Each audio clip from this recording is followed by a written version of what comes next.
নমস্কাৰ আপোনালোকক পোনপ্ৰথমে আমাৰ জব আপডেট চেনেললৈ স্বাগতম জনাইছোঁ আৰু আজি এটা নতুন ভিডিঅ' আলোচনা কৰিম এই ভিডিঅ'টোৰ জৰিয়তে যিসকলে আমাৰ এই চেনেলটো নতুনকৈ আছে আপোনালোকে চেনেলটো ছাবস্ক্ৰাইব কৰি ল'ব আৰু লগত থকা যিটো বেল আইকন আছে সেই বেল আইকনটো প্ৰেছ কৰি ল'ব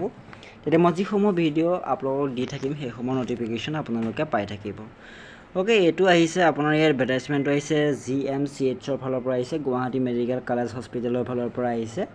তাত আপোনালোকৰ নাৰ্ছৰ প্ৰয়োজন হৈছে আৰু নাৰ্ছৰ টোটেল যিখিনি পোষ্ট আছে সেই তাত 15টা পোষ্ট আছে ওকে 15টা পোষ্ট তেওঁলোকৰ তাত খালী হৈ আছে আৰু সেইকেইটাৰ কাৰণে আপোনালোকক কিছু ফিমেল কেণ্ডিডেটৰ প্ৰয়োজন হৈছে ওকে আৰু ইয়াত দিয়া আছে যে আপোনালোকৰ যিটো চেলাৰী পাৰ মান্থ দিব তেওঁলোকে দিছে যে যিটো applicable as per labour law যিটো তেওঁলোকৰ তাৰ আণ্ডাৰত তেওঁলোকৰ তাৰ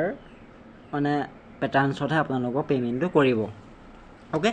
তাৰপিছত আপোনালোকৰ যিটো এছেঞ্চিয়েল যিটো কোৱালিফিকেশ্যন দিছে সেইটো আপোনালোকৰ ডিপ্ল'মা থাকিব লাগিব ওকে যিটো আপোনালোকৰ নাৰ্ছৰ ওপৰত আপোনালোকৰ ডিপ্ল'মা থাকিব লাগিব আৰু এইটো আপোনালোকৰ GNM যিটো আমাৰ জেনেৰেল নাৰ্ছ সেইটো আপোনালোকৰ থাকিব লাগিব আৰু 1 year এক্সপিৰিয়েঞ্চ আপোনালোকৰ থাকিব লাগিব কোনোবা যদি আপোনালোকৰ এক্সপিৰিয়েঞ্চ কৰি ঘৰতে বহি আছে তেতিয়াহ'লে এইটো আপোনালোকে এপ্লাই কৰিব পাৰে ওকে 1 year এক্সপিৰিয়েঞ্চ থাকিব লাগিব BSc নাৰ্ছিং ওকে আৰু আপোনালোকৰ ইয়াত মেণ্ডেটৰী কিছুমান দিয়া আছে চাওক ইয়াত আপোনালোকৰ কি কি দিয়া আছে register midwives and register nurse okay RM and RN এইকেইটা ৰেজিষ্ট্ৰেশ্যন থাকিব লাগিব আপোনালোকৰ তেতিয়াহে আপোনালোকে ইয়াত কৰিব পাৰিব এইটা মেণ্ডেটৰী হয় ওকে আৰু আপোনালোকৰ ইয়াত দিছে চাওক ভেনুটো দিছে আপোনালোকৰ যিটো ইণ্টাৰভিউ হ'ব সেই ইণ্টাৰভিউটো আপোনালোকৰ আগষ্টৰ 26 তাৰিখে হ'ব ওকে আগষ্টৰ 26 তাৰিখে হ'ব মঙলবাৰে আপোনালোকৰ 10টা বজাত আপোনালোকৰ যিটো কনফাৰেন্স হল আছে সেই কনফাৰেন্স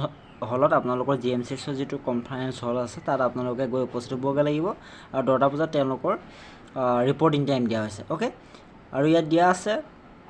আপোনাৰ যিখিনি অৰিজিনেল ডকুমেণ্টছ সেই ডকুমেণ্টছখিনি আপোনালোকে লগত লৈ যায় আৰু জেৰক্স কপি লগত লৈ যায় ওকে আপোনালোকৰ ডেটটো দিছে 26/8/2025 যিসকলে ঘৰতে বহি আছে GNM কৰি তেওঁলোকে এইটো কাৰণে এপ্লাই কৰিব পাৰে ভিডিঅ'টো ইমানেই ধন্যবাদ